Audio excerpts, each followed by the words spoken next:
Hey, yo, we have what is the hypest Dokkanfest released in 2022. My boy Raditz is getting his Dokkanfest. This is a teaser. I'm clowning. I know how some of y'all don't know like jokes and sarcasm. Some of y'all scare me. Y'all senses of humor scare me. It is King Hitman here, and we have Dokkanfest Raditz on the way. Now, this is not an April Fool's teaser. This is not a joke. Raditz is getting his EZA. They did this last year. I believe STR Vidal for sure had it, but I believe that Tech Hit when he was dropping on JP also got released on April Fool's Day.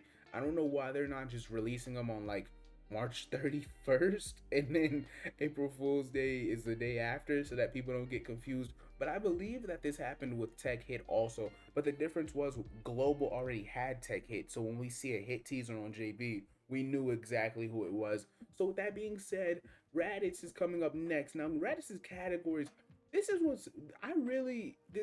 like interesting to think about. Where is he? I had him pulled up. There we go. This guy, his Linc set is really good. Like this is actually a extremely good villain Saiyan Linc set. Like you can use.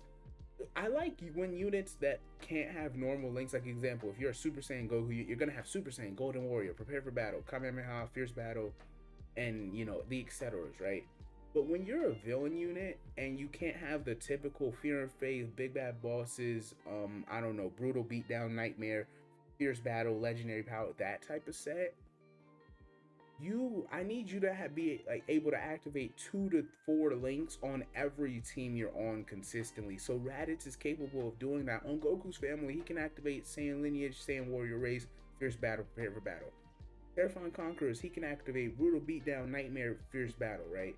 Etc, etc, etc. Low Class Warriors is a team that you can't really fix this team. The only reason this team is like it's bad, don't get me wrong, but the only reason this team is this bad is because Kaioken Gokus and like just overall Saiyan Saga Gokus they won't include on there. I don't know why. It's extremely like it makes me so mad that version Z Goku, who is from literally 15 minutes before he gets into his fight with Vegeta, is on the category, but the other ones aren't. They need to fix that. Now they have amended categories in the past. They somewhat do it, like they'll sneak it in there in like the notice or the news. Hey, by the way, we're putting Frost on Tournament of Power. Like I'm not saying, just for example, like they'll slip something like that in there. So with that being said, they could definitely slip Kaioken, all of them, every last one of. Let me see how many Kaioken Gokus I can find that are legitimate help to this category. Obviously, the LRSTR one, the AGL one got his EZA semi. Like it's been a while now, I guess, but he got his EZA. There's a tech one, right? Yeah, the tech one from his like the counterpart to the physical Vegeta. Bro, there's Kaioken Goku sitting in here. That wouldn't fix the category, but like it's gonna help, right? LR Kaioken Goku would be a massive help in this category. It would at least make it mediocre. Him, Bardock, the Goku. Now AGL Turles. This is where we're walking on very fun ground because AGL Turles, this is the situation he's most likely to get his EZA on. Like, if he doesn't EZA, then that actually, I think that would mean that Bardock EZAs for real. Now, they have no problem, you know, putting other EZAs in front of another one. Now that we're in the category meta, they don't care about what generation of category leads you come from. They're perfectly fine with making Tech hit EZA before Future Gohan, for example. So there's no real order that they're going in. So if Turles EZAs that I would really be excited for. But the funny thing about Turles Easy Yang is people would just take Turles off this low class warrior team and run him on his 8 other teams that he's on. Like people would love Turles' awakening. His teams are gonna be crazy, right? He's such a massive help to everybody. But yeah, there's not much more you can do for this category. I don't. Also, what type is Raditz gonna be? He's got to be physical. I think he's gonna be physical. An extreme fizz prepared for battle, brutal beatdown nightmare unit. Okay. I think that's my call right now that he's gonna be physical and I'm all for it. So Janemba, that's not really helping me right now. Yeah, there's not too many Saiyans. Oh no, the Vegetas. So Like, yeah. Would he be a good linking partner with this guy? Prepared for battle, fierce battle, brutal beatdown, Saiyan warrior race, and I think this Vegeta has Saiyan lineage too. Oh no, it's Saiyan pride. Okay, so they would they'll share four links. Oh, okay, that's actually a solid buff. I mean, this guy's crazy as is. He's already on a 200% leader skill, but that's a very legitimate buff. I like the fact that, like I'm saying, I need Raditz to link with like four links, four links on each and every team he's on, based on the fact that he can't have a 7 for 7 linking partner. Like, you're not gonna do that. Now, one thing that's happening is this guy and the AGL Vegeta and the physical Goku, they just got their EZAs on JP. I can't remember what it was, but another time Global got not necessarily EZAs, but it was some sort of awakening or some sort of buff. They took the celebration, and when it doubled back around to JP, because it was Global first, when it doubled back around to JP, they made it so that those units were like, they lined up perfectly with whatever they were dropping on JP first, if that makes sense. So, like, let's say theoretically AGL Turles gets his EZA right now on Global, and then he gets his EZA on JP in October.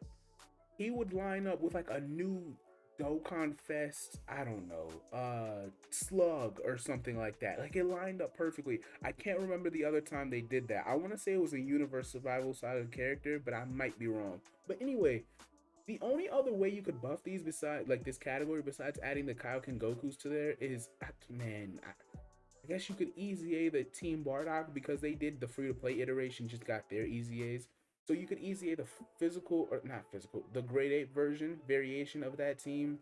I've been waiting for them to EZA for a long time. I think this Tech Bardock can actually be a decent, he's only there to hit hard, but he can be a decent EZA. Tora is actually a really good support unit, where he was. Like, he really, if you didn't have Turles, but you had Tora, you were pretty much fine on most of those teams. There's not there's not much here, man. There's really not, especially since this category dropped 2 years ago, bro, and there's just nothing here, man.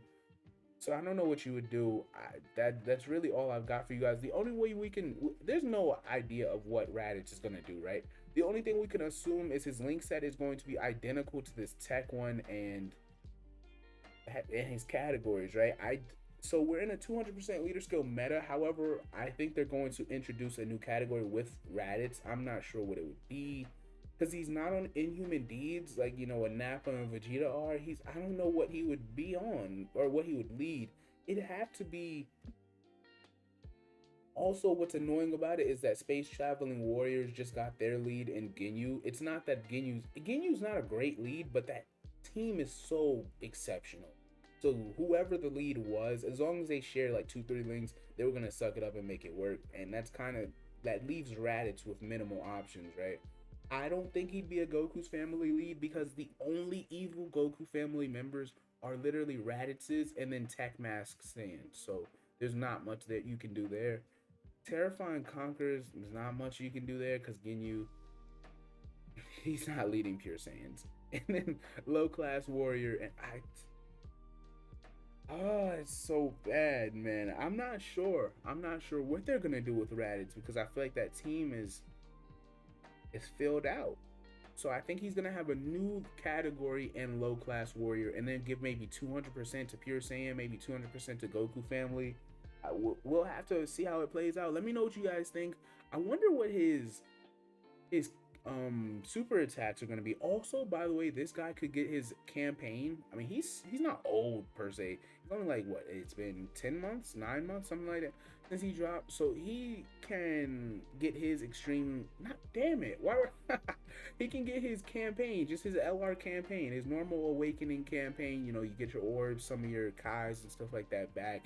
I'm sure they're okay with doing that. They couldn't care less. This guy's very irrelevant. Nobody talks about him, because he doesn't really serve a purpose on any of those teams. It's weird that he's a fresh LR, but yet he didn't have a slot on any of these teams, and he's Goku dependent, and they're still not a Saiyan Saga category, and his super attack effects are trash, and nobody runs Exploding Rage, right? So he's stuck in the mud. All right, I'm gonna leave it at that. I hope you guys enjoyed. I hope you guys are excited. I know I am. It was. I'm only excited because Raditz is like, I like when they choose unique characters for Dokkanfest exclusives. Like it was cool that Videl got an easy A. Or damn it, bro, words. I keep saying it was weird that, or it was cool that she got her awakening. Like she got her Dokkan Festival awakening, like just her Dokkan Fest, and people were clowning her at first. They really thought she was an April Fool's joke, and she ended up being. She was the best TOR in the game for a stretch. Right before the Goku and Vegeta came out for Golden Week, she was definitely the best TOR. So let me know what you guys think. Are you guys excited to see Raditz? I want to see his animations, and I'm wondering what like I said, I think he's gonna lead a new category. I wonder what the new category will be. Hitman is out.